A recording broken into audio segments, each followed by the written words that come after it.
नमस्कार साथियों। आज हम इस लेक्चर में बात करेंगे शिक्षण के चरण यानी कि फेजेस ऑफ टीचिंग के बारे में, जो कि एग्ज़ाम पर्पस से बहुत ज़्यादा महत्वपूर्ण है।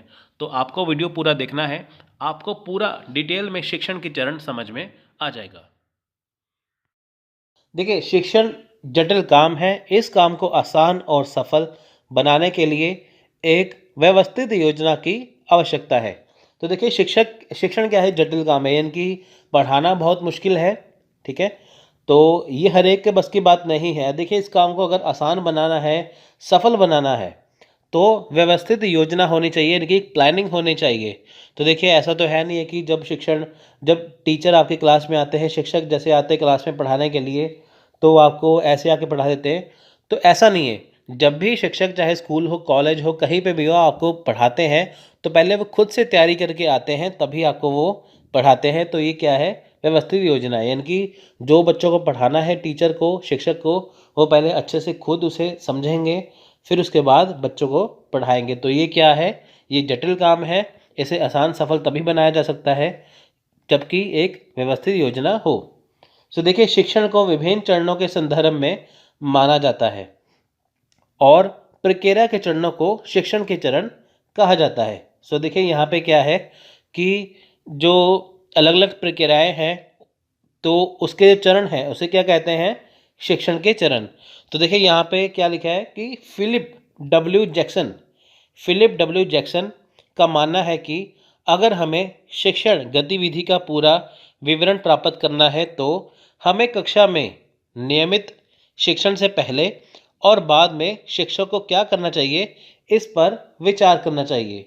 यानी कि सिंपल से यहाँ पे कहने का ये मतलब है कि फिलिप डब्ल्यू जैक्सन ये कहते हैं कि अगर हमें जानना है कि शिक्षण गतिविधि क्या है, यानी कि जो टीचिंग का जो काम है वो क्या है, वो कैसे होता है, तो हमें ये जानना होगा कि क्लास में, यानी कि कक्षा में पढ़ाने से पहले और पढ़ाने के बाद कैसा माहौल रहता है। जैसे मान लीजिए आप किसी क्लास में बैठे हैं, अब उससे पहले वो क्या माहौल है, उसके बाद जब टीचर पढ़ाते हैं तो उसके बाद क्या माहौल है। जैसे मान लीजिए आपको कोई टॉपिक नहीं आता, जब तक टीचर में क्लास नहीं है, क्लास में नहीं है, टीचर शिक्षक नहीं है, तो आपको टॉपिक नहीं आता, आपको टेंशन है। लेकिन जब आपको वो पढ़ा के जाते हैं तो आपका जो टॉपिक आपको समझ आ जाता है, तो वो क्या होता है, उसमें काफ़ी अंतर आ जाता है। यानी कि क्लास में पहले क्या होता है, बाद में क्या होता है, इसको जानेंगे तभी हम शिक्षण के चरण जान पाएंगे।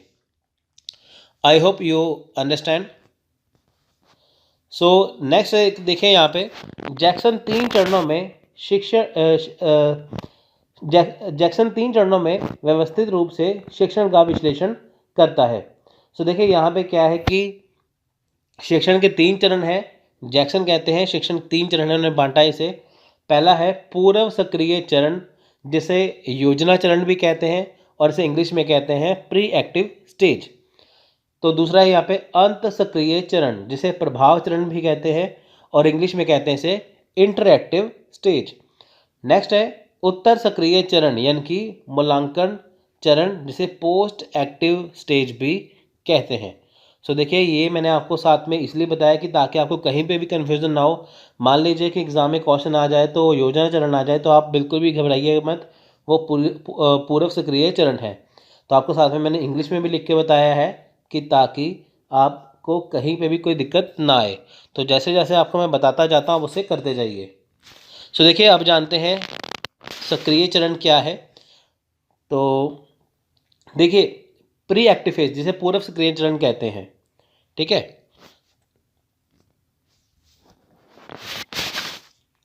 तो देखिए यहाँ पे क्या है, पूर्व सक्रिय चरण, जैसा कि नाम का तात्पर्य शिक्षण की तैयारी से है। ठीक है, ये सबसे पहला पार्ट है। तो यहाँ पे क्या है कि नाम से ही पता चलता है, सक्रिय चरण पूर्व सक्रिय चरण की शिक्षण की तैयारी से है। यानी कि ये वो पार्ट है, ये वो चीज़ है कि शिक्षण क्लास में जाने से पहले प्लानिंग करता है कि पढ़ाना क्या है। वास्तविक कक्षा में पढ़ाने से पहले शिक्षक को कई कार्य करने होते हैं। अब देखिए, इन कार्यों में क्या है? पाठ योजना तैयार करना, कक्षा के भीतर उपकरणों की व्यवस्था करना, कागजात तैयार करना, परीक्षा रिपोर्ट का अध्ययन करना, पाठ्य पुस्तकों के अनुभागों को पढ़ना आदि चरण को नियोजित चरण कहा जाता है। सो देखिए, यहाँ पे क्या है, सिंपल सा एक मतलब समझिए। यहाँ पे क्या है? यहाँ पे क्या है? योजना बनाना। ठीक है, यानी कि क्लास में जाने से पहले, कक्षा में जाने से पहले क्या होता है कि जो शिक्षक है वो तैयारी करता है। उनको पता होता है कि कल क्लास में या कक्षा में क्या पढ़ाना है, तो उसके लिए वो एक टॉपिक तैयार करते हैं, एक विषय तैयार करते हैं। तो विषय तैयार करने से, वो विषय तैयार करते करते वो ऐसा विषय तैयार करते हैं कि उनको पता होता है कि बच्चों को क्या पढ़ाना है। यानी कि ये वो चरण है जब शिक्षक क्लास में गया नहीं है, शिक्षक कक्षा में गए नहीं हैं, तो उनके जाने से पहले वो टॉपिक को पढ़ाने की, विषय को पढ़ाने की तैयारी में लगे हुए हैं। तो उसे कहते हैं प्री एक्टिव स्टेज, यानी कि वो योजना बना रहे हैं यहाँ पे। सो देखिए, पूर्व सक्रिय चरण में योजनाएं साझा करना। ठीक है, अब देखिए ये क्या है, ये जानते हैं। इस चरण में देखिए बहुत सारी गतिविधियाँ शामिल हैं। ठीक है, जो शिक्षक को कक्षा में प्रवेश करने से पहले करते हैं। अब देखिए यहाँ पे क्या है कि योजना बनाते हैं। पूर्व सक्रिय चरण का मतलब क्या है, योजना बनाना, यानी कि शिक्षक ने अभी तक क्लास में पढ़ाया नहीं है, लेकिन वो योजना बना रहे हैं कि क्या पढ़ाना है। तो देखिए यहाँ पे क्या है कि लक्ष्य का निर्माण या निर्धारण। शिक्षक शैक्षिक उद्देश्यों के वर्गीकरण का उपयोग करके व्यवहारिक शब्दों में निर्देशात्मक उद्देश्यों को विस्तार से तैयार करता है। अब देखिए यहाँ पे क्या है कि शिक्षक क्या है, शैक्षिक उद्देश्य। शैक्षिक उद्देश्य क्या है, आपके सिलेबस में जो चीज़ दी गई है तो उसे उन्हें पूरा करना है, उसे उन्हें पढ़ाना है।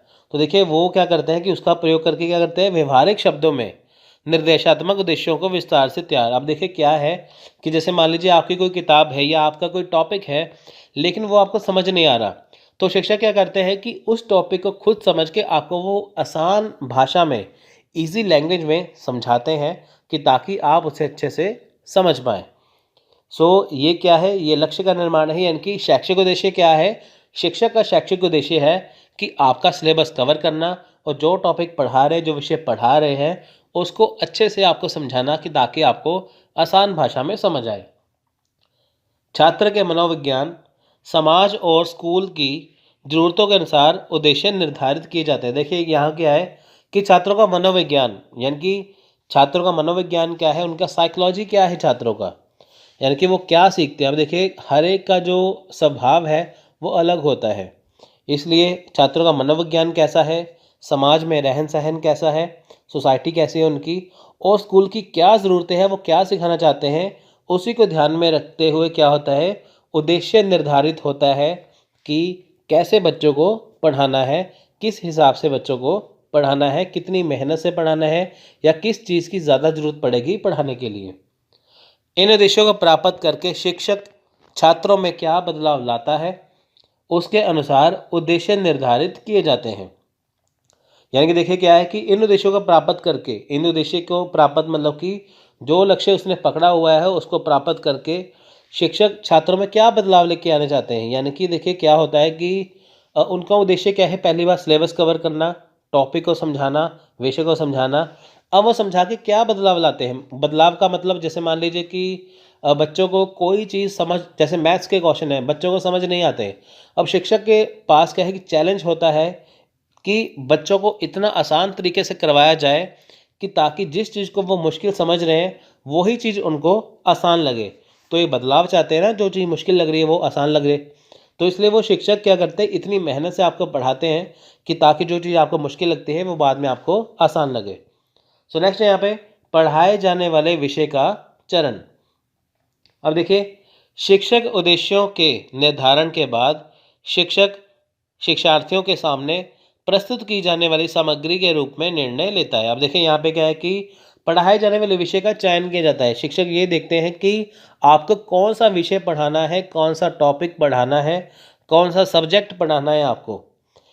ठीक है, यानी कि शिक्षक क्या करते हैं कि उद्देश्य निर्धारण के बाद क्या करते हैं कि आपके सामने प्रस्तुत की जाने वाले टॉपिक आपको समझाते हैं कि आज हम ये टॉपिक करेंगे। अभी देखिए जैसे मैंने आपको लेक्चर की स्टार्टिंग में बताया कि आज हम करेंगे फेजेस ऑफ टीचिंग, शिक्षक के चरण, है ना। तो पहले आपको ये बताते हैं कि आज हम करने क्या वाले हैं, क्या सिखाने वाले हैं टीचर आपको, आप क्या सीखेंगे उनसे वो चीज़। तो पहले क्या होता है कि आपको टॉपिक जो है ना, वो जो विषय है वो शिक्षक चूज़ करते हैं, उनका चयन करते हैं कि आपको कौन सा पढ़ाना है, फिर आपको उनके बारे में बताया जाता है। अब देखिए जो चीज़ें जो विषय उन्होंने चुना है, ठीक है, उसको ध्यान में कैसे रखा जाता है। इनकी सामग्री चयन के लिए शिक्षक कौन सा टॉपिक चुनता है, उसको पता है कि कौन सा टॉपिक आपको पढ़ाना है। देखिए हमेशा ये होता है कि पहले आपको आसान चीज़ पढ़ाई जाती है, फिर मुश्किल चीज़ पढ़ाई जाती है, तभी आप उसे आसानी से कर पाते हैं। तो देखिए यहाँ पे क्या है, पाठ्यक्रम की मांग। अब देखिए अगर मान लीजिए शिक्षक को सामग्री चयन करनी है या उन्हें और विषय चयन करना है, तो उसके लिए क्या है, सबसे पहले होना चाहिए कि पाठ्यक्रम की मांग क्या है, यानी कि जो आपका सिलेबस है, तो क्या वो चीज़ जो शिक्षक आप पढ़ाने जा रहे हैं, क्या वो चीज़ उसमें है। स्वीकृत शिक्षार्थियों का प्रवेश व्यवहार। स्वीकृत क्या है, जिन बच्चों ने क्लास में एडमिशन लिया है, स्कूल में एडमिशन लिया है, उन बच्चों को पढ़ाना और उनका व्यवहार कैसा है। शिक्षार्थियों की प्रेरणा का स्तर। शिक्षार्थियों की प्रेरणा का स्तर मतलब शिक्षार्थियों का लेवल कितना है, उनको बिल्कुल आसान भाषा में या बिल्कुल शुरुआत से पढ़ाना है या कहाँ से पढ़ाना है, वो शिक्षक देखते हैं। कि कोई टॉपिक जो है बच्चों ने अगर पहले पढ़ा हो तो वो उनको समझाते तो अच्छा है, लेकिन वो उनको बहुत ज़्यादा से गहराई से नहीं करवाते, क्योंकि बच्चों को पहले होता है। लेकिन अगर कोई टॉपिक, कोई विषय बिल्कुल नया है, तो शिक्षक उन्हें क्या करते हैं कि बहुत आसान भाषा में वो चीज़ को अच्छे से समझाते हैं। सामग्री से संबंधित मूल्यांकन के लिए शिक्षक की प्राथमिकता। आप देखिए सामग्री से संबंधित क्या है, सामग्री से संबंधित क्या है, मूल्यांकन के लिए, यानी कि जो आपको चीज़ पढ़ानी है, ठीक है, उसकी शिक्षक की क्या प्राथमिकता होती है सबसे पहले। यानी कि शिक्षक यहाँ पे देखते हैं कि जो टॉपिक आपको यहाँ पे समझाया जाना है, कि सबसे पहले कौन से विषय का, कौन से टॉपिक का चुनाव किया जाए। ठीक है, तो शिक्षक देखिए वही चीज़ को चुनते हैं जो सबसे आसान होती है, वही चीज़ को प्राथमिकता देते हैं। सो नेक्स्ट है यहाँ पे विचारों और शिक्षण की शैली की व्यवस्था। अब देखिए क्या यहाँ पे क्या है कि विचारों शिक्षण शैली की व्यवस्था। देखिए प्रस्तुत करने योग्य सामग्री का चयन करने के बाद शिक्षक तार्किक और मनोवैज्ञानिक अनुक्रम में सामग्री के तत्वों की व्यवस्था करता है। अब देखिए क्या है कि जो उसने सामग्री का चयन कर लिया, यानी कि उसने कोई विषय चूज़ कर लिया, अब उसे उसे उसके बाद क्या करना होता है कि शिक्षक तार्किक और मनोवैज्ञानिक अनुक्रम, यानी कि जो चीज़ लॉजिक वे में है, यानी कि जिस चीज़ का मतलब है वो, और जो बच्चों को समझ में जल्दी से आएगा, तो उसकी व्यवस्था करता है। वो चीज़ देखते हैं कि मान लीजिए शिक्षक देखते हैं कि उसने टॉपिक तो चुन लिया, विषय चुन लिया, अब वो किस हिसाब से बच्चों को पढ़ाए कि उसका मतलब भी बच्चों को समझ में आ जाए, और जो बच्चों का मनोविज्ञान है, यानी कि बच्चों को किस लेवल से पढ़ाना है, उनको बिल्कुल बेसिक से स्टार्ट करना है बिल्कुल, या उनको कैसे पढ़ाना है, तो वो यहाँ पे देखा जाता है। अगर मान लीजिए बच्चों ने पहले वो विषय नहीं पढ़ा, तो उस विषय के बारे में क्या करते हैं कि जो शिक्षक है बिल्कुल शुरुआत से समझाते हैं। अनुक्रम सीखने के हस्तांतरण में सहायता करने में सक्षम होना चाहिए। अब देखिए अनुक्रम सीखने के हस्तांतरण में, अनुक्रम सीखने मतलब कि यहाँ पे क्या है कि मान लीजिए शिक्षक ने कोई विषय तैयार कर लिया, अब उसने बच्चों को पढ़ाना शुरू किया, लेकिन हालांकि ये वो स्टेज है जब बच्चों को अभी पढ़ा नहीं रहे वो। मान लीजिए शिक्षक ये सोचते हैं कि अगर बच्चों को कोई चीज़ पढ़ाते हैं, तो मान लीजिए बच्चों को वो चीज़ समझ में नहीं आई, तो उसी चीज़ को और आसान भाषा में या दूसरे तरीके में समझाने के लिए शिक्षक में क्या है कि उसमें एक क्वालिटी होनी चाहिए कि उसे सक्षम होना चाहिए उसमें। ऐसा नहीं कि उसने एक टॉपिक तैयार किया, अगर बच्चों को समझ में आया ठीक है, नहीं तो ना सही, ऐसा नहीं है। अगर वो समझ नहीं आया, वो काम नहीं किया, तो उसको क्या करेंगे कि वो अपने तरीके से और किसी तरीके से समझाएंगे। सो नेक्स्ट है चयन पद्धति। शिक्षक को शिक्षण की सामग्री और उद्देश्यों के ध्यान में रखते हुए उपयुक्त रणनीतियाँ और शिक्षक की रणनीति का चयन करना होगा। देखिए यहाँ पे क्या है कि शिक्षक को क्या करना होगा, सबसे पहले शिक्षण की सामग्री और उद्देश्यों के ध्यान में रखना होगा। उसके बाद क्या है, उन्हें रणनीतियाँ बनानी होगी। यानी कि देखिए मान लीजिए कि क्लास में आजकल देखिए पहले क्या है, ब्लैक बोर्ड है, वाइट बोर्ड है, और आजकल क्या है, डिजिटल बोर्ड है। तो मान लीजिए शिक्षक को लगता है कि मेरे को बच्चों को ये चीज़ समझानी है, लेकिन वो किस पे आएंगी, वो उन्हें डिजिटल बोर्ड पे समझानी है। लेकिन वहाँ पे मान लीजिए किसी में जगह पे डिजिटल बोर्ड हो ही ना, वहाँ पे ब्लैक बोर्ड हो, तो शिक्षक उस हिसाब से विषय का चयन करते हैं। यानी कि जो चीज़ उनके पास मौजूद होती है, अवेलेबल होती है, उसको ध्यान में रखते हुए शिक्षक क्या करते हैं कि अपने विषय का चयन करते हैं। जैसे मान लीजिए साइंस का टॉपिक है, विज्ञान का, अब उसमें आपको पता है कि चित्र बनाने होते हैं, डायग्राम बनानी होती है। तो शिक्षक मान लीजिए देखते हैं कि अगर वहाँ पे पूरी व्यवस्था है तो आपको वो चीज़ करवाते हैं, तो वो आपको वो विषय चुन लेते हैं। तो ऐसा ही होता है कि मान लीजिए कोई भी विषय चुनना है तो पहले शिक्षक देखेगा कि शिक्षण की सामग्री कैसी है, क्या है, उस हिसाब से क्या है कि वो शिक्षण उसका चयन करेगा। ठीक है, यानी कि वो ये देखते हैं कि कैसा विषय चुनना है और किस हिसाब से पढ़ाना है। यह संचालन शिक्षक शिक्षा कार्यक्रम में बहुत महत्वपूर्ण। देखिए चयन पद्धति बहुत ज़्यादा ज़रूरी है। अगर शिक्षक को पता होगा कि मेरे को ये बच्चों को चीज़ पढ़ानी है, उसके लिए क्या चीज़ें मौजूद है, तभी वो उनको पढ़ा पाएंगे। सो नेक्स्ट यहाँ पर देखिए शिक्षण रणनीतियों का विकास। अब देखिए शिक्षण की जो रणनीतियाँ हैं, यानी कि जो प्लानिंग है उसका विकास कैसे है, क्या है। तो शिक्षण रणनीति का विकास करना जरूरी है। देखिए शिक्षक को रणनीतियों और चाल के बारे में पहले से तय कर लेना चाहिए, जिसका उपयोग उसे अपने कक्षा शिक्षण के दौरान करना चाहिए, उसके बारे में फैसला करना चाहिए। देखिए शिक्षक को रणनीति बना के चलना पड़ता है। रणनीति मतलब उसने एक विषय तैयार कर लिया, अब उस विषय को कैसे उसे समझाना है। मान लीजिए उसने सोचा कि मैं ऐसे बच्चों को पढ़ाऊंगा, लेकिन बच्चों को वो चीज़ समझ में नहीं आई, तो उसको दूसरी रणनीति बनानी पड़ेगी उसी वक्त, कि अगर बच्चों को ये समझ नहीं आया तो इस टॉपिक ऐसे पढ़ाएंगे तो बच्चों को समझ में आ जाएगा। तो देखिए ये कब करना होता है, ये होता है कि जब वह पढ़ाते हैं। ठीक है, जैसे मान लीजिए कुछ बच्चों को, जैसे मान लीजिए 50 बच्चे हैं क्लास में, 40 बच्चों को समझ आ गया, 10 बच्चों को समझ नहीं आया, तो 10 बच्चों को समझाने के लिए उसे और तरीका अपनाना पड़ेगा। सो नेक्स्ट है शिक्षण के कब और किस उपकरण का उपयोग किया जाना चाहिए। अब देखिए कौन सी चीज़ का कब इस्तेमाल करना है, तो ये शिक्षक को रणनीतियों का पता होना चाहिए। जैसे मान लीजिए कि कब चित्र बनाना है, कब चीज़ कितनी लिखनी है, तो ये सब उसे पता होना चाहिए। शिक्षण सामग्री का उपयोग करना, शिक्षण सहायक सामग्री का उपयोग करना। शिक्षण सहायक सामग्री क्या है, टीचिंग सपोर्ट सिस्टम, यानी कि टीचिंग एड्स या टीचिंग सपोर्ट सिस्टम, जिसे हिंदी में शिक्षण सहायक सामग्री कहते हैं। सहायक सामग्री क्या है कि ब्लैक बोर्ड, चौक, ठीक है, डस्टर। अगर डिजिटल क्लासरूम है तो वहाँ पे क्या है सहायक सामग्री, जैसे प्रोजेक्टर है, स्क्रीन है, ये चीज़ें। तो उनका प्रयोग कैसे करना, तो उनको आना चाहिए। पुनर्पूंजीकरण और या मूल्यांकन आदि, यानी कि देखिए मूल्यांकन भी करना चाहिए ना। एवेल्यूशन क्या है कि मान लीजिए टीचर ने बच्चों को पढ़ाया, अब वो मूल्यांकन करके देखे साथ में कि जो जैसा उसने पढ़ाना था कि क्या उसने वैसा पढ़ा दिया, या बच्चों में क्या समझ में आना है, तो वो चीज़। तो नेक्स्ट है दिए जाने वाले शिक्षण अनुभव। अब देखिए शिक्षण अनुभव क्या है, कक्षा शिक्षण की अवधि, स्थान और प्रबंधन का निर्णय करना। अब देखिए यहाँ पे शिक्षक क्या देखते हैं कि कक्षा में जो शिक्षण की अवधि है कितनी है। जैसे हर एक लेक्चर जो है देखिए 45 मिनट का होता है, 45 मिनट का। तो उनको पता होता है कि इतना देर मेरे को मिलेगा, मैं इतनी देर में पढ़ाऊँगा। 45 मिनट में क्या है, 5 मिनट तो आने में, 5 जाने में, और 5 मिनट आपके निकलते हैं अटेंडेंस में, तो बचते हैं 30 मिनट। तो शिक्षक को पता है कि 45 मिनट का लेक्चर है, तो मेरे को 30 या 35 मिनट में, 35 मिनट्स में मेरे को पढ़ाना है। तो कितनी अवधि में कितना टॉपिक पढ़ाना है, किस स्थान पे पढ़ाना है। अगर मान लीजिए क्लास में 50 बच्चे हैं लेकिन उन्हें 100 बच्चों को पढ़ाना है, तो वो एक हॉल को क्या करेंगे कि उसमें 100 बच्चों को इकट्ठा बिठा देंगे।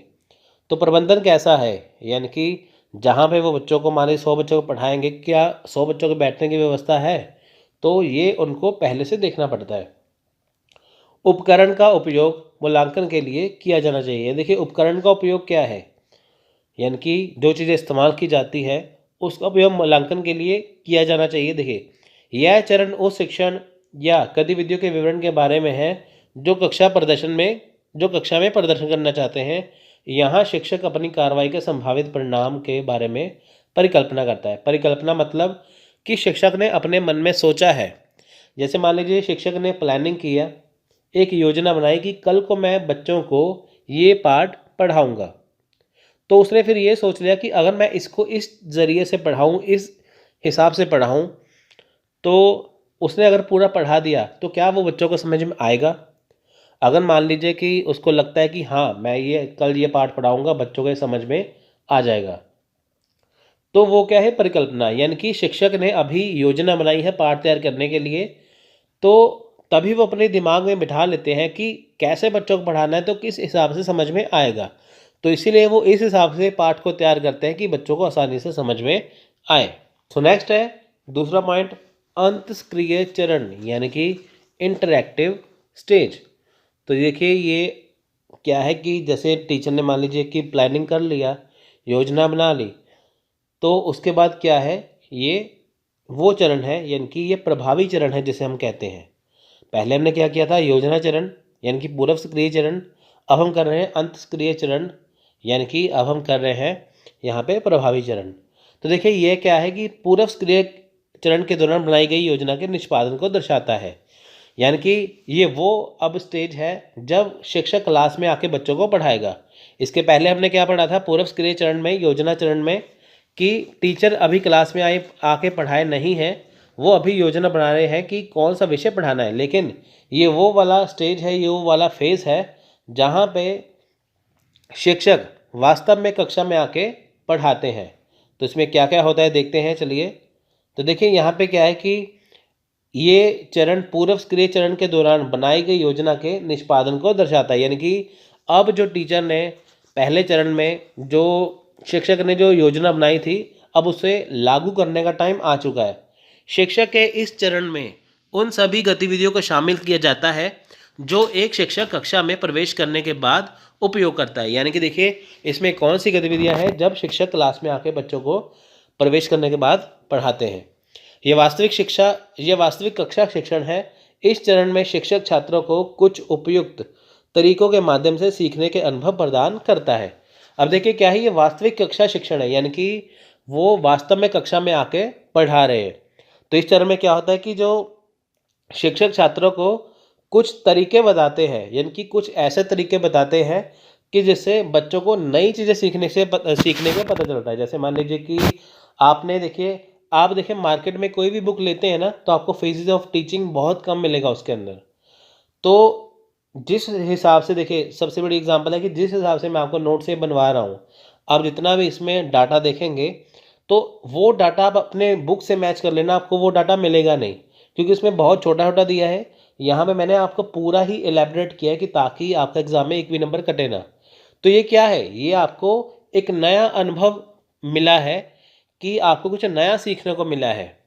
इसलिए इस चरण में शिक्षक शिक्षार्थियों को पूर्व निर्धारित वातावरण देते हैं। इस चरण में क्या है कि शिक्षक शिक्षार्थियों को क्या देते हैं, पूर्व निर्धारित वातावरण। पूर्व निर्धारित क्या है, जो शिक्षक ने प्लानिंग योजना बनाते समय सोचा था कि मैं ऐसे पढ़ाऊंगा, अब वो एग्जैक्ट वैसे ही तरीके से बच्चों को पढ़ा रहे हैं। शिक्षण का अंतःक्रिय चरण शिक्षक और छात्रों के बीच कक्षा की बातचीत है, यानी कि ये सक्रिय चरण क्या है, प्रभावी चरण क्या है, जब शिक्षक और छात्रों के बीच में क्या है, कक्षा की बातचीत, यानी कि कक्षा में अब शिक्षक बच्चों को पढ़ा रहे हैं और बच्चे शिक्षक से सीख रहे हैं। बातचीत मौखिक या गैर मौखिक हो सकती है, यानी कि जो बातचीत है वो इशारों में हो सकती है या टीचर उन्हें बोल के पाठ पढ़ाते हैं, ये भी हो सकती है। इस स्तर पर सहभागिता सबसे महत्वपूर्ण है। सहभागिता मतलब शिक्षक की भी और छात्रों की भी। यह दीक्षा या प्रतिक्रिया संचालन द्वारा शिक्षक और छात्रों के बीच का अंतर परिवर्तन है। तो देखिए यहाँ पे क्या है, दीक्षा और प्रतिक्रिया, यानी कि दीक्षा क्या है कि टीचर का बच्चों को पढ़ाना, शिक्षक का बच्चों को पढ़ाना, वो क्या है दीक्षा। और प्रतिक्रिया यानी कि प्रतिक्रिया किसकी, छात्रों की। अब देखिए अगर क्लास में कक्षा में शिक्षक पढ़ाएंगे तो वो क्या करें, वो दीक्षा दे रहे हैं, लेकिन बच्चे उनको कितना अच्छे समझ रहे हैं, हाँ या ना में उत्तर दे रहे हैं, तो वो क्या है, प्रतिक्रिया। तो ये क्या है, दीक्षा और प्रतिक्रिया के यहाँ पे क्या है, संचालन है किसके बीच में, छात्र और शिक्षक के, छात्र और शिक्षक के बीच में है। अगर आपको क्वेश्चन आ जाए कि बताइए कि दीक्षा और प्रतिक्रिया संचालन किसके बीच में होता है, ये होता है शिक्षक और छात्र के बीच में। सो देखिए यहाँ शिक्षक पहले चरण में नियोजित कुछ तकनीकों और सामग्री का उपयोग करता है। इससे शिक्षक को पहले से निर्धारित प्रासंगिक उद्देश्यों को प्राप्त करने में मदद मिलती है। अब देखिए यहाँ पे क्या है कि शिक्षक ने बच्चों को वो चीज़ क्लास में पढ़ानी है जिसकी वो तैयारी करके आए हैं। तो जिस तकनीक का उन्होंने इस्तेमाल करना है, जो उन्होंने प्लानिंग पहले करके सोचा हुआ था कि बच्चों को मैं वैसे पढ़ाऊँगा, तो वो ठीक उसी तरीके से बच्चों को पढ़ा रहे हैं। तो देखिए, उसी को ध्यान में रखते हुए बच्चे भी वो चीज़ को आसानी से समझ रहे हैं। तो उनको क्या है, जो उन्होंने सोचा था, जो उनके निर्धारित प्रासंगिक उद्देश्य थे, उनको उनको पूरा करने में सहायता मिल रही है, मदद मिल रही है। इसलिए पूर्व निर्धारित लक्ष्यों को प्राप्त करने के लिए सीखने को पूर्व निर्धारित दिशाओं में निर्देशित किया जाता है। इस प्रक्रिया में शिक्षक शिक्षार्थियों को मौखिक उत्तेजना प्रदान करता है। अब देखिए, यहाँ पे क्या है कि जितने भी पाठ पढ़ाए जाते हैं, शिक्षक वो मौखिक रूप से पढ़ाते हैं, इनकी बोलकर वो बच्चों को पढ़ाते हैं। तो इसमें क्या है कि जो उन्होंने अपना विषय तैयार किया है, वही बच्चों को वो समझाते हैं। तो देखिए, इसलिए पूर्व निर्धारित लक्ष्य को प्राप्त करने के लिए निर्देशित पूर्व निर्धारित दिशाओं में निर्देशित किया जाता है। इस प्रक्रिया में, ये तो वही वाला पॉइंट हो गया सेम जो भी हमने किया है। यह उत्तेजना विभिन्न प्रकार की हो सकती है। कौन सी उत्तेजना? मौखिक उत्तेजना। ठीक है, मौखिक उत्तेजना मतलब कि बच्चों को बोलकर पढ़ाना, लेक्चर देना। तो देखिए, सबसे पहले क्या है कि सवाल पूछना। तो उत्तेजना किस प्रकार की है? सवाल पूछना। टीचर बच्चों से सवाल पूछ सकते हैं और बच्चे भी टीचर से सवाल पूछ सकते हैं। यानी कि टीचर ने मान लीजिए सवाल पूछा, तो बच्चों को समझ में आया या नहीं आया, या बच्चों को अगर आता होगा तो उसका आंसर दे देंगे। अगर उनको कोई प्रॉब्लम आ गई, समस्या आ गई छात्रों को, तो वो भी शिक्षक से सवाल कर सकते हैं। छात्र की प्रतिक्रिया सुनना। आप देखिए, यहाँ पे क्या है, छात्र की प्रतिक्रिया, यानी कि शिक्षक ने बच्चों को क्लास में पढ़ाया, बच्चों को समझ में आया या नहीं आया, तो जो छात्र की प्रक्रिया है वो शिक्षक को देखनी पड़ती है। मार्गदर्शन प्रदान करना। अब देखिए, मार्गदर्शन क्या है, जैसे मान लीजिए बच्चों को किसी चीज़ में समस्या आए, वो उसका हल ना ढूंढ पाए, तो वो अपनी समस्या किसको बताएंगे? शिक्षक को। तो शिक्षक क्या है, उनका समस्या का हल बता देते हैं, तो उन्हें एक मार्गदर्शन प्रदान करते हैं।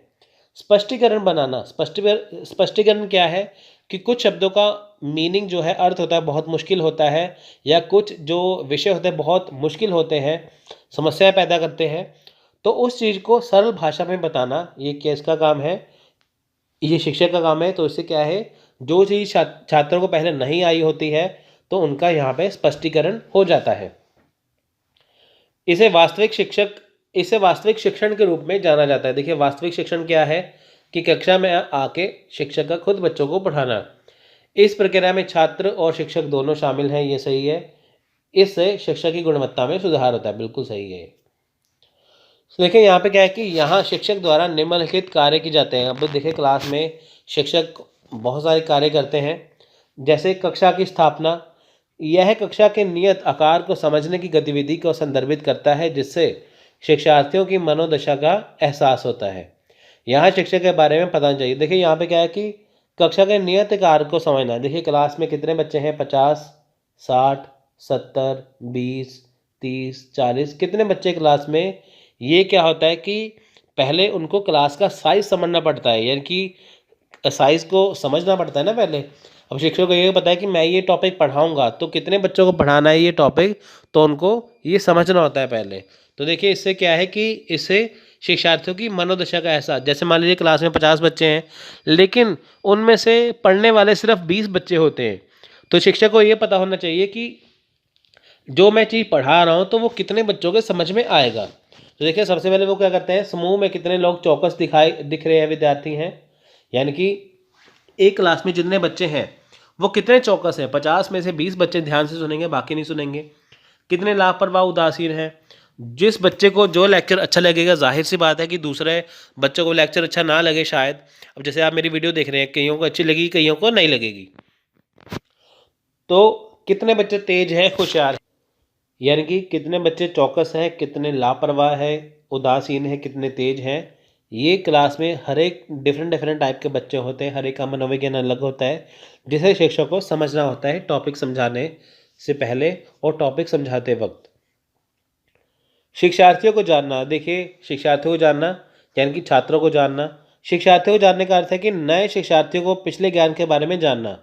शिक्षार्थियों को जानने का मतलब है कि मान लीजिए जो शिक्षक है वो क्लास में आके बच्चों को कोई विषय पढ़ाते हैं। अब उसको शिक्षक को पता होना चाहिए कि जो विषय वो पढ़ाने वाले हैं क्या बच्चों को उसके बारे में पहले से पता है या नहीं पता है। अगर मान लीजिए बच्चों को उस विषय के बारे में पहले कुछ पता है तो शिक्षक जब बच्चों को समझाएंगे तो वो उनको जल्दी से समझ में आ जाएगा। जैसे फॉर एग्जांपल उदाहरण के रूप में अगर आपने पहले टॉपिक पढ़ा हुआ है फेजेस ऑफ टीचिंग का, शिक्षक के चरण, तो ये आपको आसानी से समझ में आ जाएगा। अब जिन बच्चों ने पहली बार पढ़ना है तो वो इसे पढ़ेंगे तो उनके लिए नई चीज़ है। तो ऐसे ही क्लास में है कि अगर बच्चों को उस टॉपिक के बारे में पता है तो वो उसे आसानी से समझेंगे, अगर नहीं पता है तो टीचर को बिल्कुल ही शुरुआत से समझाना पड़ता है कि ताकि बच्चों की समझ में आ जाए। यह वर्ग आकार के संरक्षण के बाद किया जाता है। वर्ग आकार मतलब कि क्लास का कितना साइज़ है उसको देखने के बाद किया जाता है कि कितने बच्चों को, 50 बच्चे हैं, 20 बच्चों को टॉपिक के बारे में पता है, 30 को नहीं पता, तो शिक्षक उनको ध्यान में रख के पढ़ाते हैं। इसके लिए शिक्षक नए सीखने वालों की क्षमताओं, रुचियों, दृष्टिकोण और शैक्षिक पृष्ठभूमि को जानकर शुरू कर सकता है। देखिए इसमें क्या है कि जो नए सीखने वाले हैं, इनकी 50 में से 30 बच्चे नए सीखने वाले हैं वो, और किन बच्चों की रुचियां हैं, उनका दृष्टिकोण क्या है, उनका पृष्ठभूमि, शैक्षिक पृष्ठभूमि क्या है, उनको जानने के बाद वो अपना विषय स्टार्ट। नेक्स्ट है यहाँ पे शिक्षण शुरू करना। अब देखिए क्लास में शिक्षक जो है वो अपना शिक्षण शुरू करते हैं। यानी कि देखिए पहले वो क्या करते हैं, पहले वो देखते हैं कि बच्चों को कितना समझ में आया। पहले ये देखते हैं कि क्लास में कितने बच्चे हैं, कितने समझने वाले हैं, कितने नहीं हैं। अब बारी आती है शिक्षक की शिक्षण की शुरुआत करने की। इस स्तर पर शिक्षक पढ़ाना शुरू करता है। यह पूछताछ करने के बाद निदान किया जाता है। पूछताछ मतलब कि क्वेश्चन आंसर करना। अब देखिए क्लास में टीचर जब बच्चों को पढ़ाते हैं तो पहले वो क्वेश्चन करते हैं इसके बारे में, ये चीज़ क्या है। तो जो बच्चे जो है वो आसानी से जवाब देते हैं, जो बच्चे जवाब नहीं देते तो उनको पता चल जाता है कि किस लेवल का यहाँ पे पढ़ाना है। यह दो प्रकार से है, दीक्षा और प्रतिक्रिया। दीक्षा वही जो टीचर यानी कि शिक्षक बच्चों को देते हैं यानी कि पढ़ाते हैं, वो दीक्षा होती है। प्रतिक्रिया वो जो सीखने के बाद छात्र अपनी प्रतिक्रिया देते हैं कि उन्हें समझ में आया या नहीं। तो देखिए दीक्षा प्रतिक्रिया को मौखिक बातचीत के रूप में जाना जाता है। अब देखिए बोलकर बच्चे को शिक्षक पढ़ाते हैं तो वो क्या है, दीक्षा। बोलकर बच्चे ही प्रतिक्रिया देते हैं तो वो क्या है, मौखिक बातचीत। इस चरण में शिक्षक द्वारा कक्षा में प्रवेश करने पर सभी गतिविधियां एक साथ संयुक्त की जाती है। अब देखिए क्या है, ये वो कौन सा चरण है कि जब शिक्षक ने क्लास में प्रवेश कर लिया, जितनी गतिविधियां हमने पीछे पढ़ी हैं कि कक्षा का संरक्षण कैसा हो, उसका आकार कैसा हो, ये सारी चीज़ें क्या है इसमें संयुक्त हो जाती है। इनकी सारी चीज़ें ही इसमें आती हैं। ये गतिविधियां कक्षा में सामग्री की प्रस्तुति से संबंधित है। सामग्री की प्रस्तुति मतलब कि पहले क्या किया पिछले पॉइंट में कि पहले उसने योजना बनाई, अब बारी उसे लागू करने की। अब देखते हैं कि वो कौन सी सामग्री, यानी कि क्लास में वो बच्चों को जो पढ़ा रहे हैं कि क्या वो डायग्राम बनाएंगे, चित्र बनाएंगे, क्या वो चौक का इस्तेमाल करेंगे, किस चीज़ का इस्तेमाल करेंगे। तो यहाँ पे क्या है कि कक्षा में सामग्री की प्रस्तुति, तो वो पुस्तक भी उठा सकते हैं, कोई भी चीज़ ऐसी है जो पढ़ाने के काम है वो सामग्री कहलाती है, सहायक सामग्री। सो नेक्स्ट है यहाँ पे पोस्ट एक्टिव स्टेज। ये वो स्टेज है जब टीचर यानी कि शिक्षक पढ़ा के चले जाते हैं। अब बारी आती है बच्चों के ऊपर कि जो उन्होंने टीचर से सीखा है, शिक्षक से सीखा है, क्या उन्हें वो समझ में आया या नहीं। यह है मूल्यांकन चरण। यानी कि शिक्षक ने देखिए पहले चरण में योजना बनाई पढ़ाने के लिए, दूसरे चरण में उसने पढ़ाया, तीसरे चरण में अब ये बात आती है कि जो टीचर ने पढ़ाया वो बच्चों को समझ में आया कि नहीं। यह शिक्षण का मूल्यांकन चरण है। यह तब होता है जब शिक्षक ने कक्षा छोड़ दी है, कक्षा में जो हुआ है उस पर एक नज़र डालने की कोशिश करता है। इस चरण का संबंध निम्नलिखित गतिविधियों से है। पहला क्या है, मूल्यांकन गतिविधियाँ। अब देखिए मूल्यांकन गतिविधियाँ कितने प्रकार की हैं, किस तरीके से किया जा सकता है। परीक्षण या क्विज, ठीक है। मूल्यांकन क्या है, जैसे मान लीजिए शिक्षक ने क्लास में बच्चों को पढ़ा दिया, अब बारी आती है एंड में। अब वो जो पढ़ाया गया टॉपिक है उसी में से बच्चों को प्रश्न डालते हैं या प्रश्न पूछ लेते हैं या उनको एक पेपर के ऊपर प्रश्न डाल देते हैं। तो अगर मान लीजिए बच्चों ने 10 प्रश्न दिए उस जो उन्हें वो टॉपिक अभी पढ़ा के हटे हैं। तो 10 में से मान लीजिए उन्होंने काफ़ी क्वेश्चन 7-8 क्वेश्चन सही कर दिए, तो इसका मतलब है टीचर का पढ़ाया सफल हो गया। अब मान लीजिए बच्चों के 2 प्रश्न सही हुए, कोई प्रश्न सही नहीं हुआ है, तो यानी कि टीचर का यहाँ पे पढ़ाया क्या है, विफल हो गया, फेल हो गया। प्रश्नों के प्रति छात्रों की प्रतिक्रिया को देख के, यानी कि देखिए विषय पढ़ाने के बाद जब जब जो शिक्षक है या जो छात्र है वो आपस में बातचीत करते हैं, एक दूसरे प्रश्न पूछते हैं, तो वो देखते हैं कि क्या प्रतिक्रिया रहती है, क्या उन्हें वो चीज़ आई है या नहीं। निर्देशात्मक परिस्थितियाँ या टिप्पणियाँ। अब देखिए ये क्या है, निर्देशात्मक परिस्थितियाँ, यानी कि टीचर ने कैसे पढ़ाया था, तो बच्चों ने कैसे याद रखा है, ये सारी चीज़ें इसमें आती हैं। मूल्यांकन का मतलब है कि ये देखना कि जो बच्चों को पढ़ाया गया है क्या बच्चों को समझ में आया है, तो वो इन चीज़ों के द्वारा ही पता चलता है। शिक्षण कार्य को समेटना। अब देखिए योग करने के लिए शिक्षक शिक्षार्थियों से मौखिक रूप से या लिखित रूप से प्रश्न पूछता है। उनकी उपलब्धियों का मूल्यांकन करने के लिए छात्रों के व्यवहार को भी मापा जाता है। इन सभी मूल्यांकन गतिविधियों के अभाव में सीखने की पूरी प्रक्रिया अधूरी रह जाती है। ये देखिए इसका सिंपल सा मतलब क्या है, इसका मतलब देखिए कि योग करने के लिए, योग का मतलब क्या है कि यहाँ पे अब देखना है कि कुल मिला के बच्चों को समझ में टॉपिक या विषय समझ में आया कि नहीं। तो यहाँ पे क्या है कि देखिए कि अब विषय मान लीजिए पढ़ा दिया, टॉपिक समझाया जा चुका है, अब बारी है उसे जांचने के लिए कि बच्चों के समझ में आया कि नहीं। अब वो देखिए 2 प्रकार से हो सकता है, या मौखिक रूप से या लिखित रूप से।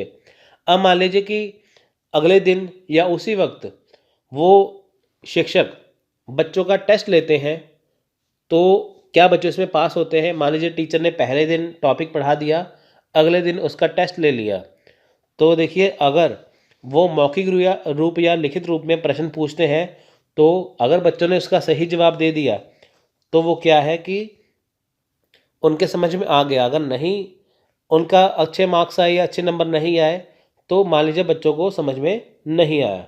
तो देखिए इसमें क्या है, छात्रों का व्यवहार। छात्रों का व्यवहार क्या है कि मान लीजिए बच्चे फिर भी डरे हुए हैं एग्ज़ाम देने के लिए, टेस्ट देने के लिए, हालांकि शिक्षक ने बहुत अच्छे से पढ़ाया है, फिर भी बच्चे डरे हुए हैं। इसका मतलब क्या है, बच्चों को वो चीज़ समझ में नहीं आई है।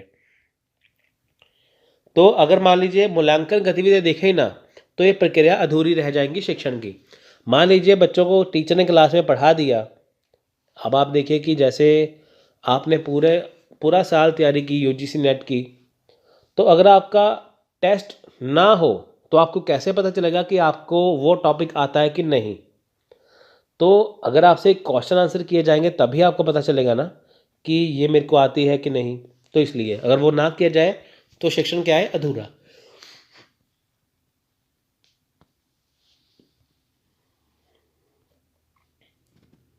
तो देखिए यहाँ पे क्या है कि मूल्यांकन के बाद के चरण में मूल्यांकन के पहलू। तो देखिए इसके पहलू देख लेते हैं इसके। व्यवहार परिवर्तन के सटीक आयामों का निर्धारण। व्यवहार परिवर्तन मतलब कि जैसे मान लीजिए कि बच्चों को पहले कोई चीज़ समझ नहीं है, मान लीजिए कि बच्चों को मैथ्स के क्वेश्चन बहुत टफ लगते हैं, तो उनको डर बना रहता है कि ये टॉपिक, ये जो क्वेश्चन है बहुत टफ है, ये मेरे से नहीं होंगे। लेकिन यहाँ पे क्या है कि अगर उन्हें एक ऐसा शिक्षक मिल जाए जो बच्चों को आसानी से पढ़ा दे, तो उससे क्या होगा, उनके व्यवहार में परिवर्तन आएगा। जो चीज़ उनको मुश्किल लगती थी अब वो उनको आसान लगने लगेगी। यहाँ शिक्षक अपने अपेक्षित व्यवहार परिवर्तनों के साथ छात्रों और वास्तविक व्यवहार परिवर्तनों की तुलना करता है। यदि अधिकतम छात्रों में वांछित व्यवहार परिवर्तन देखे जाते हैं, तो इसका मतलब है कि शिक्षण रणनीति बहुत प्रभावी। वही बात है कि जो चीज़ बच्चों को समझ में नहीं आती है, मान लीजिए मैथ्स के क्वेश्चन में पहले नहीं आते हैं, लेकिन शिक्षक के पढ़ाने के बाद वही चीज़ उनको आसानी से समझ में आ रही है, उनके व्यवहार में परिवर्तन आ रहा है, तो इसका मतलब क्या है, शिक्षण बहुत प्रभावी है, शिक्षक बहुत अच्छे ढंग से बच्चों को पढ़ा रहे हैं। सो नेक्स्ट है परीक्षण उपकरणों या तकनीकों का चयन। अब देखिए यहाँ पे क्या है कि परीक्षण उपकरणों और तकनीकों का चयन क्या है, वांछित और वास्तविक व्यवहार परिवर्तनों की तुलना करने के लिए शिक्षक को उपयुक्त परीक्षण उपकरणों का चयन करना होगा जो कि मान्य और विश्वसनीय है। इस कसौटी के लिए परीक्षणों को प्रदर्शन परीक्षणों की तुलना में अधिक पसंद किया जाता है। अब देखिए यहाँ पे क्या है कि परीक्षण उपकरण यानी कि जो टेस्ट लेना है वो कैसा होगा, वो किस हिसाब से टेस्ट लिया जाएगा बच्चों का। तो देखिए उसमें क्या है कि परीक्षण उपकरण का होगा कि जैसे मान लीजिए बच्चों को ऑरल क्वेश्चन पूछने हैं, बोल के क्वेश्चन पूछने हैं या लिखती रूप में क्वेश्चन पूछने हैं, तो क्या क्या चीज़ सबसे सही रहेगी। जैसे अभी क्या है कि देखिए मान लीजिए कि आपका पहले जैसे होता क्या था, एग्जाम पहले आपका ऑफलाइन होता था, पेन पेपर मोड में आपको एक पेपर दिया जाता था, उसके ऊपर आप टिक मार करके आते थे। अब क्या है कि आपको कंप्यूटर पर एग्ज़ाम देना पड़ता है डिजिटल मोड में, सीबीटी कंप्यूटर बेस्ड टेस्टिंग। तो ये क्या है कि परीक्षण उपकरण यानी कि तकनीक का चयन करना कि आपसे प्रश्न पूछने हैं किस हिसाब से पूछे जाए वो चीज़। सो नेक्स्ट देखिए यहाँ पे परीक्षण की बदलती रणनीति। अब देखिए रणनीति क्या है यहाँ पे, निर्देशों और शिक्षण रणनीतियों की प्रभावशीलता का मूल्यांकन करने के लिए छात्र के परीक्षण परिणाम का उपयोग किया जाता है। यानी कि देखिए क्या है कि जो निर्देश है, जो शिक्षण रणनीतियाँ हैं, अगर उसे प्रभावशील बनाना है तो कैसे पता चलेगा प्रभावशील है। तो इससे क्या है कि छात्र का जो परीक्षण परिणाम है उसका उपयोग करना। देखिए जैसे मान लीजिए शिक्षक को लगता है कि उसने बच्चों को बहुत अच्छे से पढ़ाया, अब जैसे उन्होंने बच्चों का टेस्ट लिया, उनका जो परीक्षा परिणाम देखा, सारे बच्चे फेल हो गए, तो कैसे कह सकते हैं कि उन्होंने अच्छा पढ़ाया। अब उसमें सारे बच्चे पास हो जाए तो ये कहेंगे कि उन्होंने बहुत अच्छा पढ़ाया। यह शिक्षण में सुधार और शिक्षण की बदलती रणनीतियों के लिए एक आधार प्रदान करता है। ये क्या है कि शिक्षण में सुधार करता है। शिक्षण में सुधार क्या है कि मान लीजिए बच्चों को टीचर ने पढ़ा दिया, सारे बच्चे फेल हो गए, तो शिक्षक को क्या है कि शिक्षण में सुधार करना पड़ेगा। यानी कि बच्चे फेल क्यों हुए, विफल क्यों हो गए, क्योंकि शिक्षण अच्छी नहीं थी, टीचर ने अच्छा नहीं पढ़ाया। तो इसे क्या है कि शिक्षण में सुधार किया जाएगा, बच्चों को तब पढ़ाया जाएगा। तो इसे क्या है कि रणनीतियाँ बदलनी होंगी, यानी कि इस हिसाब से पढ़ाना होगा कि ताकि बच्चों को अच्छे से समझ में आए। अगर मान लीजिए कि परीक्षण कर ही ना तो छात्रों को पता चलेगा कि उन्हें कितना आया है, ना ही शिक्षक को पता चलेगा कि उन्होंने बढ़िया पढ़ाया कि नहीं। यह छात्रों में वांछित व्यवहार परिवर्तन लाने में केंद्रित है। यह शिक्षण के प्रभावी निर्देशों को विकसित करने के लिए वैज्ञानिक आधार प्रदान करता है।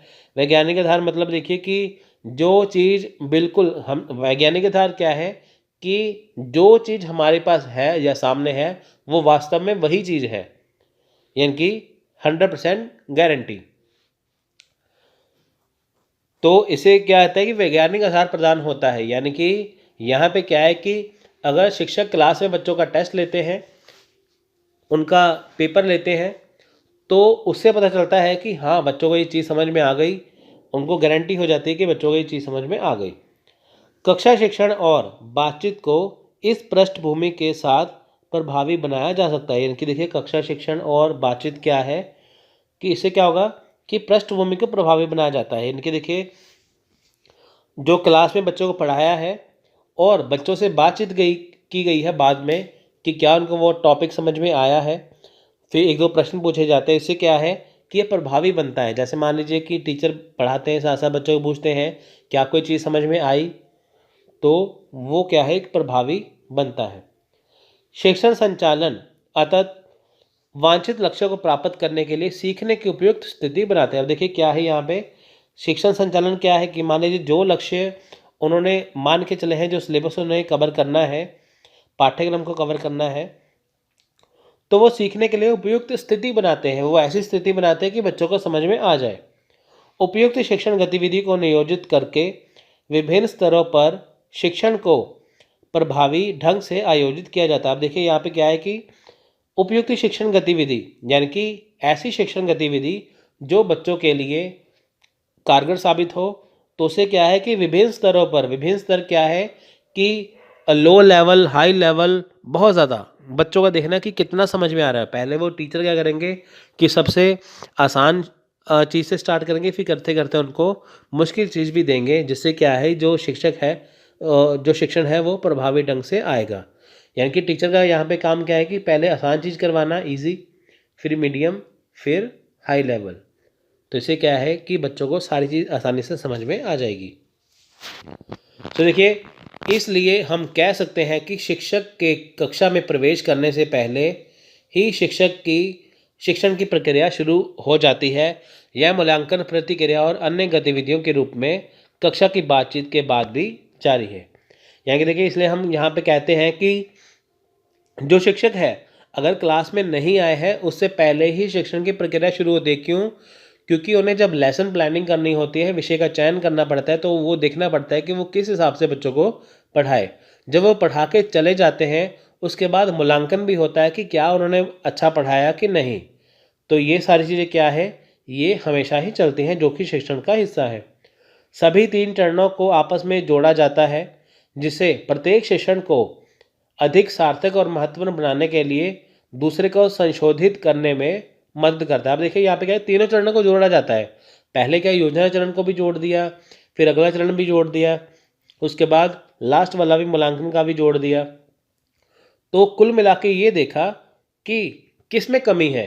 क्या टीचर के विषय चयन में कमी है, पहले पार्ट में योजना में बनाने में, क्या उनकी क्लास में पढ़ाने में कमी है, या बच्चों के मूल्यांकन में कमी है। तो तीनों को एक साथ जोड़ के देखा जाता है। यह विशिष्ट निर्देशात्मक उद्देश्यों की प्राप्ति के परिणाम स्वरूप विद्यार्थियों में व्यवहार में वांछनीय परिवर्तन को मापने का प्रयास करता है। अब देखिए यहाँ पे क्या है कि विशिष्ट निर्देशात्मक उद्देश्यों की प्राप्ति, यानी कि जो चीज़ बच्चों को टीचर ने या शिक्षक ने पढ़ाई है तो विद्यार्थियों में क्या परिवर्तन आया।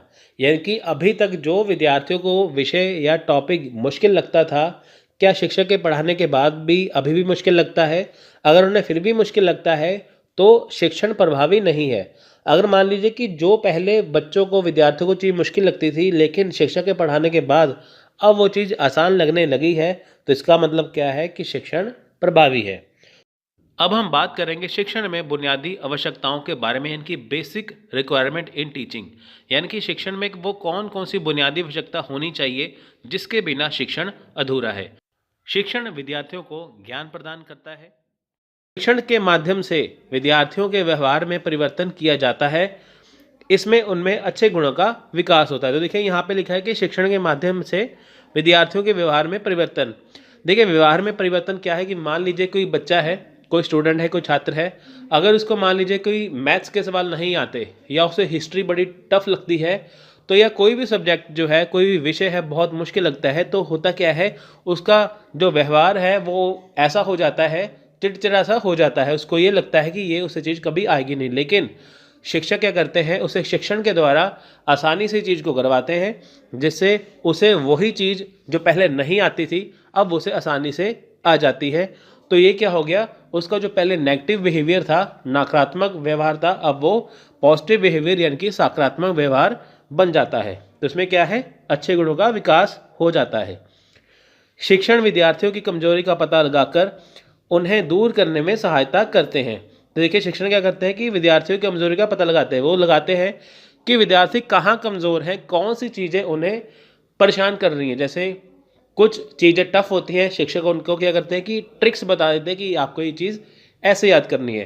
अब आप देखेंगे जब आप पेपर वन की बुक्स पढ़ते हैं, कोई भी मार्केट में आप बुक लेते हैं, तो आपको उसमें डाटा इतना कन्फ्यूजिंग दिया होता है कि आपको पता ही नहीं चलता कि कैसे पढ़ना है। अब देखिए वही चीज़ अगर आपको मैं ये वीडियो बना के देता हूँ तो आप उसे आसानी से करते हैं। तो मुझे पता चल गया कि आपकी कमज़ोरी क्या है, तो उसी तरह से आपको एक अच्छे प्रेजेंटेशन से हम वीडियो को बनाते हैं। यानी कि ये क्या है, विद्यार्थियों की कमज़ोरी को दूर करना। शिक्षण बालक के सर्वांगीण विकास का माध्यम है। सर्वांगीण विकास का हर तरह से विकास, यह बालक के व्यक्तित्व के विकास में सहायता करता है। बिल्कुल सही है। देखिए उसका जो व्यक्तित्व है उसके विकास में ये शिक्षण सहायता करता है। जैसी शिक्षा उसे मिलेगी वैसा ही बालक या छात्र बनेगा। तो देखिए शिक्षण में बुनियादी आवश्यकता क्या है।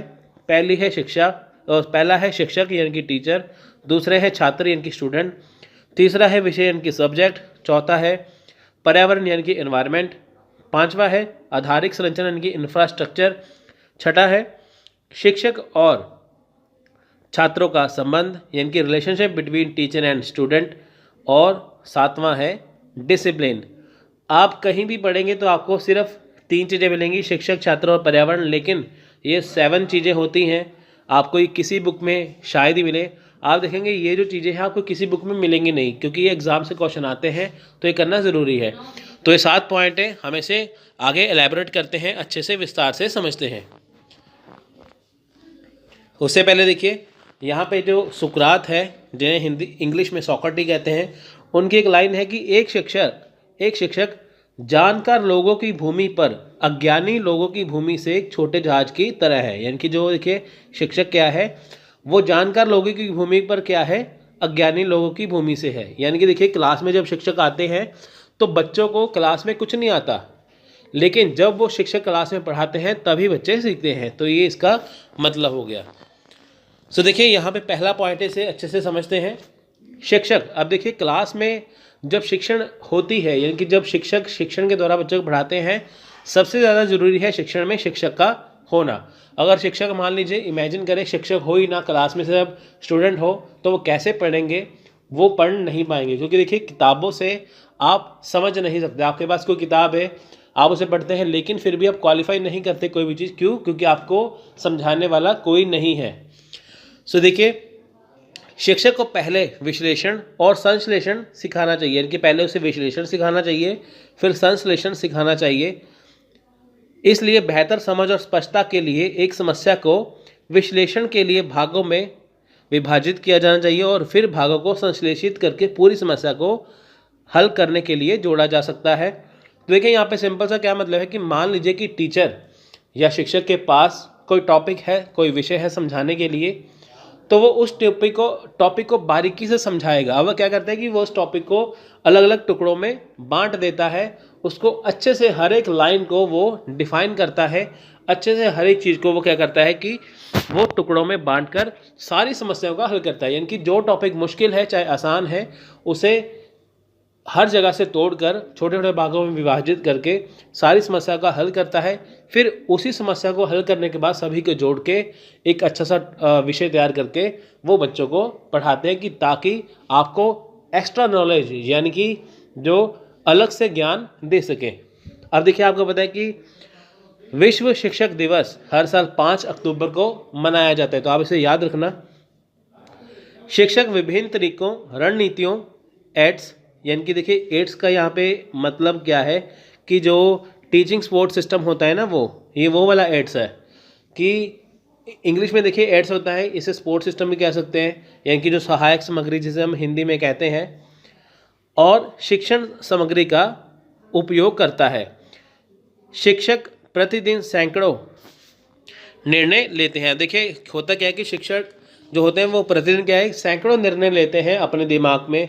वो काफ़ी चीज़ें देखते हैं, तो वो कई तरीके अपनाते हैं, कई रणनीतियाँ अपनाते हैं, कई सामग्री का उपयोग करते हैं क्लास के अंदर, कि ताकि आपको अच्छे से समझ में आए। देखिए वो ब्लैक बोर्ड का इस्तेमाल करेंगे, वाइट बोर्ड का, और उसमें चौक का इस्तेमाल करेंगे, साथ में वो मार्कर का इस्तेमाल करेंगे। ऐसे उन्हें छात्रों की सुरक्षा, उनके सीखने और उनकी अन्य ज़रूरतों के बारे में एक साथ सोचने की ज़रूरत है, जबकि वे अपने व्यक्तित्व और व्यवसायिक मुद्दों पर भी विचार करते हैं। अब देखें यहाँ पे क्या है कि जो शिक्षक है वो छात्रों की सुरक्षा और उन्हें क्या सिखाना है, छात्र क्या सीखेंगे, उनकी क्या ज़रूरतें हैं, वो चीज़ तो सोचते हैं। और साथ में क्या है कि वो अपने व्यक्तिगत और व्यवसायिक मुद्दों पर भी विचार करते हैं। इनकी उनके पास अपनी पर्सनल प्रॉब्लम है, प्रोफेशनल प्रॉब्लम है, इनकी व्यक्तिगत उनके पास समस्या है, व्यवसायिक समस्या है, लेकिन उसके साथ साथ वो क्या करते हैं कि छात्रों की सुरक्षा का और साथ में उनकी ज़रूरतों का भी ध्यान रखते हैं। प्रभावी शिक्षण के लिए शिक्षण विधियों का ज्ञान, शिक्षण के प्रभाव, शिक्षण के सिद्धांत, विषय का ज्ञान, छात्रों की प्रकृति का ज्ञान आदि भी आवश्यक होता है। तो देखिए यहाँ पे क्या है कि प्रभावी शिक्षण, अगर एक शिक्षण प्रभावी होना है तो उसके लिए क्या ज़रूरी है, विधियों का ज्ञान होना जरूरी है। शिक्षण विधियों का यानी कि टीचर को पता होना चाहिए कि कोई विषय कैसे पढ़ाना है, उसका सिद्धांत, उसका प्रभाव कैसा होगा, कोई विषय पढ़ाना है उसका ज्ञान कितने लेवल तक बच्चों को पढ़ाना है। शिक्षक अपने विषय पे मास्टर होता है, ये बिल्कुल सही है। देखिए जब शिक्षक कोई भी टॉपिक पढ़ाते हैं, कोई विषय पढ़ाते हैं, वो उस पर मास्टरी होती है, क्योंकि उन्हें हर एक चीज़ का पता होता है जो वो टॉपिक पढ़ाते हैं। शिक्षक छात्रों के व्यवहार में सकारात्मक परिवर्तन लाने के लिए संचार के लिए एक प्रभावी भाषा का उपयोग करते हैं। सो देखिए यहाँ पे क्या है कि जो शिक्षक है वो छात्रों के व्यवहार में सकारात्मक परिवर्तन, यानी कि छात्रों का व्यवहार में सकारात्मक परिवर्तन क्या है कि जो छात्रों का व्यवहार है वो अच्छा होना चाहिए, वो सकारात्मक होना चाहिए, कि ताकि जब शिक्षक बच्चों को पढ़ाए तो बच्चे उनकी आसानी से बातों को समझ पाएँ। शिक्षण की प्रकृति वैज्ञानिक तथा कलात्मक दोनों ही होती है। अब देखिए यहाँ पे क्या है कि शिक्षण की जो प्रकृति है वो वैज्ञानिक भी है, वो कलात्मक भी है, यानी कि उसे साइंटिफिक तरीके से पढ़ाना है।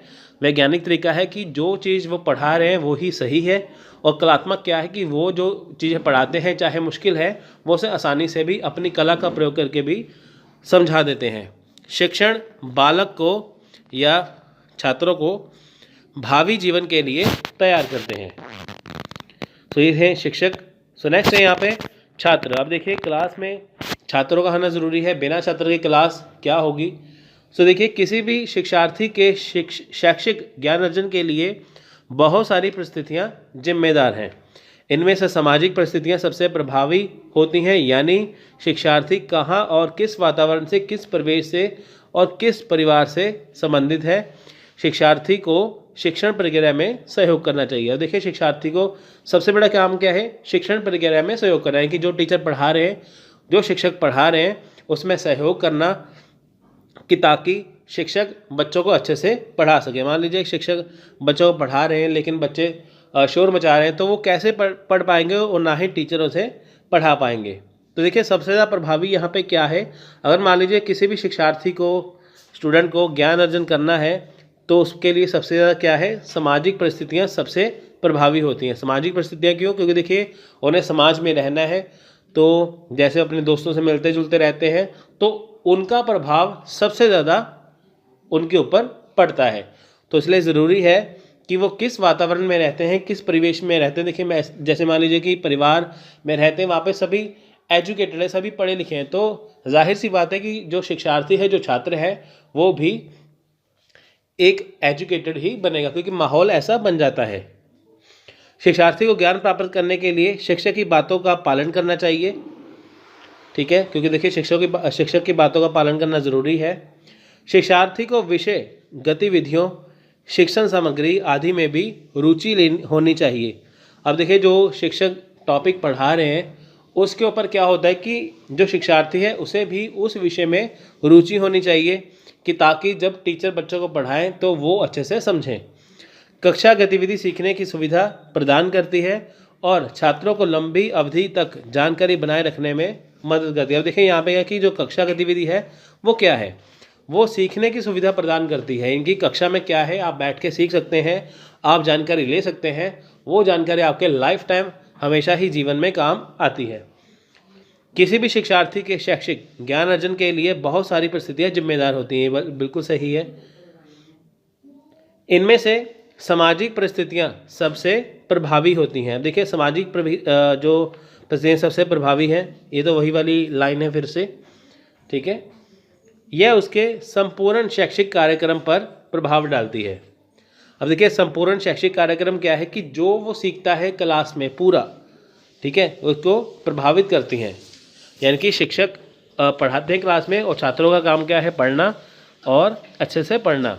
अब देखिए छात्र अच्छे से पढ़ेंगे, समस्या को बताएंगे, तभी शिक्षक उसे हल कर पाएंगे ना, इसलिए। नेक्स्ट है विषय। विषय क्या है, देखिए सब्जेक्ट का होना ज़रूरी है। अब क्लास में शिक्षक भी है, छात्र भी हैं, लेकिन अगर विषय ना हो तो वो पढ़ाएंगे क्या और छात्र पढ़ेंगे क्या, इसलिए विषय का होना ज़रूरी है। विषय छात्रों के लिए दिलचस्प होना ज़रूरी है, होना चाहिए, ताकि छात्र सीखने की प्रक्रिया में योगदान दे सके। अब देखिए होता क्या है कि जो विषय है वो दिलचस्प होना चाहिए, यानी कि ऐसा होना चाहिए कि छात्रों को भी अच्छा लगे। देखिए बोरिंग सा टॉपिक होगा, जो छात्र हैं समझेंगे तो सही, लेकिन उसमें ज़्यादा इंटरेस्ट नहीं दिखाएंगे, दिलचस्पी नहीं दिखाएंगे, इसलिए विषय का दिलचस्प होना ज़रूरी है। छात्र सरल चीज़ों को आसानी से समझ लेते हैं, तो एक शिक्षक को सरल से जटिल सामग्री तक पहुंचना चाहिए। यानी कि देखिए छात्र क्या है, सबसे पहले सरल चीज़ों को सीखते हैं, आसान चीज़ों को सीखते हैं। तभी क्या होता है कि शिक्षक को चाहिए कि पहले वो सरल चीज़ों को सिखाए, उसके बाद वो जटिल चीज़ें हैं, जो इनकी मुश्किल चीज़ें हैं, विषय मुश्किल टॉपिक है, उन्हें समझाए। पहले सरल अवधारणाओं को स्पष्ट करें, फिर जटिल। यानी कि पहले क्या होता है कि जो सरल अवधारणाएं हैं, सबसे जो सरल बातें हैं वो पढ़ाएं। जैसे देखिए कि मैं आपको सबसे ज़्यादा आपको देखिए पहले मैं आसान आसान टॉपिक करवाऊंगा, फिर एंड में आपको मैं मुश्किल टॉपिक करवाऊंगा कि ताकि आपका इंटरेस्ट बना रहे।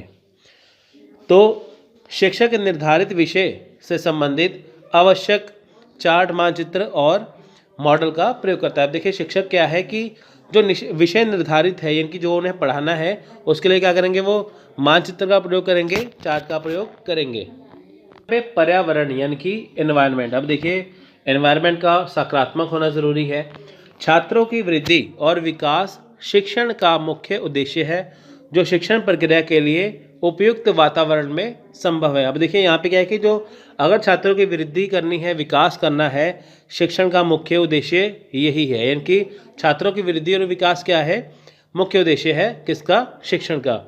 तो इसके लिए क्या है, उपयुक्त वातावरण ज़रूरी है। उपयुक्त वातावरण होगा, अच्छा एनवायरनमेंट होगा, तभी वो वृद्धि विकास कर पाएंगे। विकास का यहाँ पे मतलब है कि मानसिक विकास करना।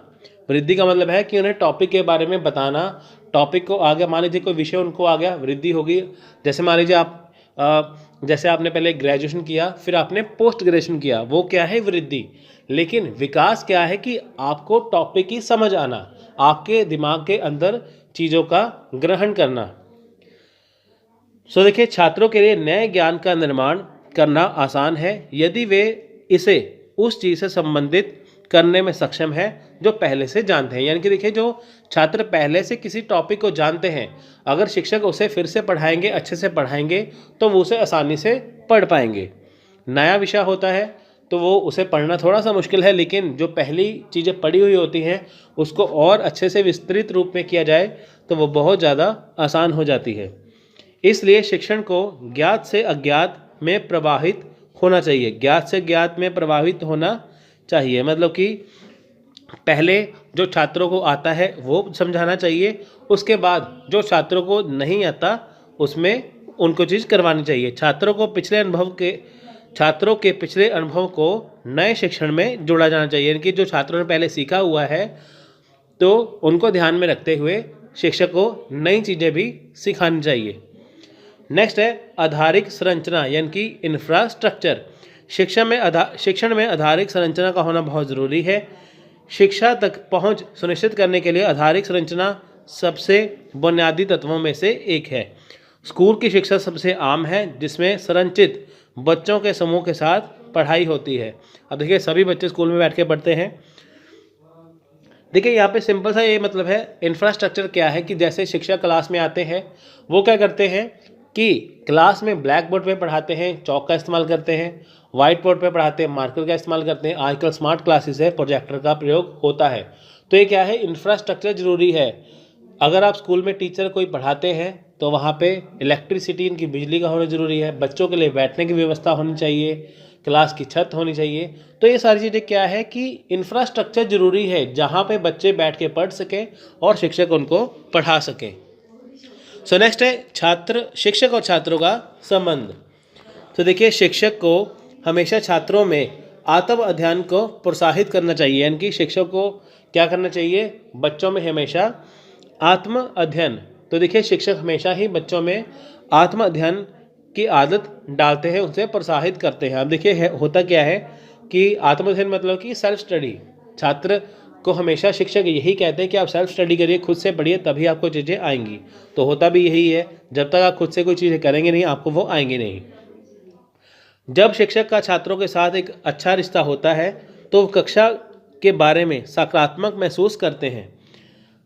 तब देखिए यही है कि यानी कि जब शिक्षक का छात्रों से अच्छा रिश्ता, यानी कि अगर शिक्षक का छात्रों से अच्छा संबंध है तो वो कक्षा में सकारात्मक महसूस करेंगे। यानी कि शिक्षक को पता है कि मैं जो पढ़ाऊंगा बच्चे अच्छे समझेंगे। बच्चों को अगर प्रॉब्लम आए तो वो समझते हैं कि हम अगर शिक्षक को बताएंगे तो वो उनकी समस्या का हल कर देंगे। छात्रों को एक बार में पूरे विषय को समझाना मुश्किल हो सकता है। शिक्षक को पूरे विषय को छोटे भागों में विभाजित करके प्रस्तुत करना चाहिए ताकि वे इसे आसानी से समझ सकें। अब देखिए होता क्या है कि छात्रों के लिए एक टॉपिक को एक बार में पढ़ना बहुत मुश्किल है। जैसे हम शिक्षण प्रतियोगिता करते हैं, टीचर एप्टीट्यूड कर रहे हैं, तो अगर आपको मैं एक ही बार में सारा पढ़ा दूं या आप एक ही बार में सारा पढ़ लें, आप पढ़ नहीं पाएंगे। इसलिए इसको तोड़ कर छोटे छोटे विषयों में बांट के समझाना चाहिए और आपको समझना चाहिए कि ताकि इसे आप अच्छे से समझ सकें। वे कठिन परिश्रम करने और ज़रूरत पड़ने पर शिक्षक से सहायता भी मांग सकें। अब देखिए होता क्या है कि कठिन परिश्रम करने यानी कि छात्र हमेशा कठिन परिश्रम करते हैं, शिक्षक भी कठिन परिश्रम करते हैं पढ़ाने के लिए, क्योंकि देखिए एक टॉपिक को पढ़ाने के लिए, एक विषय को पढ़ाने के लिए शिक्षक को बहुत सारा रिसर्च करना पड़ता है और छात्र भी परिश्रम करते हैं, तभी वो एग्ज़ाम में पास होते हैं और ज़रूरत पड़ने पर शिक्षक से सहायता भी मांग सके। देखिए कि अगर छात्रों को कहीं पे ज़रूरत पड़े तो वो छात्र क्या करते हैं कि शिक्षक से समस्या का हल ढूंढते हैं। वो शिक्षक क्या करते हैं कि छात्रों की सारी समस्या का हल कर देते हैं। अनुशासन यानी कि डिसिप्लिन। छात्र अनुशासन कक्षा में अच्छे शिक्षण वातावरण को दर्शाता है। अब देखिए होता क्या है कि जो छात्र है अगर कक्षा में अनुशासन में रहेंगे तो अच्छा वातावरण समझा जाता है। इस तरह के दृष्टिकोण का उपयोग छात्रों की बेहतर समझ के लिए किया जा सकता है। इनके देखिए कि क्या है कि इस तरह का दृष्टिकोण क्या है, मतलब कि अगर अनुशासन में रहते हैं तो किसके लिए ज़रूरी है, ये छात्रों की बेहतर समझ के लिए ज़रूरी है। इनकी छात्रों की बेहतर समझ क्या है कि अगर वो क्लास में अच्छे से पढ़ेंगे तो वो शिक्षक की सारी बातों को अच्छे से समझेंगे। यह शिक्षक और छात्रों के बीच समन्वय के लिए सभी छात्रों के लिए अच्छी तरह से सीखने और सुरक्षा का समर्थन करता है। अब देखिए छात्रों और शिक्षक और छात्रों के बीच समन्वय क्या है, एक अच्छा रिलेशनशिप, एक अच्छा तालमेल। तो देखिए इससे क्या होता है कि छात्र अच्छे से सीखते हैं। अनुशासन का मतलब है कि छात्र शिक्षक के सभी बातों को अच्छे से समझे कि वो कक्षा में क्या पढ़ा रहे हैं, क्योंकि यह उनके लिए बहुत ज़रूरी है। अगर वे अनुशासन नहीं सीखेंगे तो वे अपने लक्ष्य को प्राप्त नहीं कर सकते। अब देखिए अनुशासन का मतलब क्या है कि यहाँ पे जो शिक्षक बच्चों को पढ़ाते हैं, छात्र अच्छे से पढ़ते हैं तभी वो आगे बढ़ पाएंगे। अगर मान लीजिए शिक्षक पढ़ा रहे हैं, बच्चे अच्छी तरह से नहीं पढ़ रहे हैं, क्लास में शोर मचा रहे हैं, अनुशासन में नहीं रहते, तो वो अपने लक्ष्य को प्राप्त नहीं करेंगे, क्योंकि देखिए एंड में उनको ही प्रॉब्लम आएगी। शिक्षक ने उन्हें पढ़ा दिया, अब एग्ज़ाम किसको देना है, परीक्षा किसे देनी है, छात्रों को, तो इसलिए अनुशासन होना ज़रूरी है। तो यह 7 पॉइंट। सो नेक्स्ट है यहाँ पे लास्ट, इसमें शिक्षण छात्रों में जिज्ञासा उत्पन्न करता है। शिक्षण वर्तमान एवं भावी जीवन के लिए निर्माण का एक महत्वपूर्ण साधन है। शिक्षण क्रियाओं के द्वारा अध्यापक शिक्षण की विभिन्न बातों से परिचित होता है।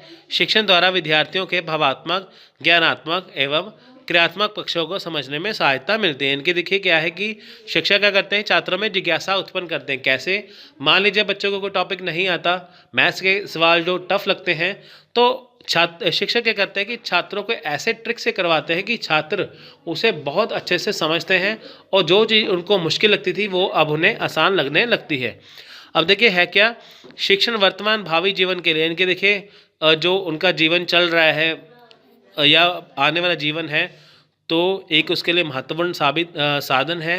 अगर वो अच्छे से समझाएंगे, बच्चे से समझेंगे, तभी जाके वो क्वालिफाई होंगे। देखिए मान लीजिए आपको यूजीसी नेट का एग्ज़ाम देना है, अगर आप मन लगा के पढ़ेंगे, मेरी बातों को अच्छे से समझेंगे, तो आप एग्ज़ाम में हर एक क्वेश्चन को हल कर पाएंगे।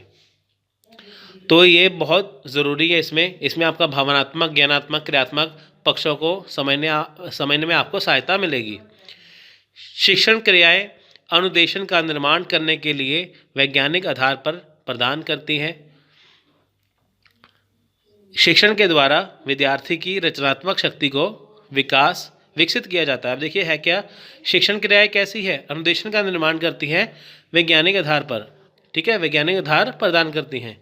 शिक्षण के द्वारा क्या है कि रचनात्मक शक्ति आती है। रचनात्मक शक्ति क्या, मान लीजिए कि शिक्षक ने आपको पढ़ाया, अब आपने टॉपिक को अच्छे से समझ लिया, अब आप अपनी तरफ से भी कुछ उसमें जोड़ सकते हैं जो कि बिल्कुल सही होता है। वो क्या है, रचनात्मक शक्ति, यानी कि किसी चीज़ की रचना करना।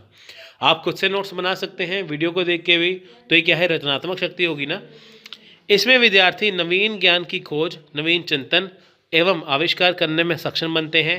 शिक्षण क्रिया सीखने की परिस्थितियां उत्पन्न करने में सहायता देते हैं।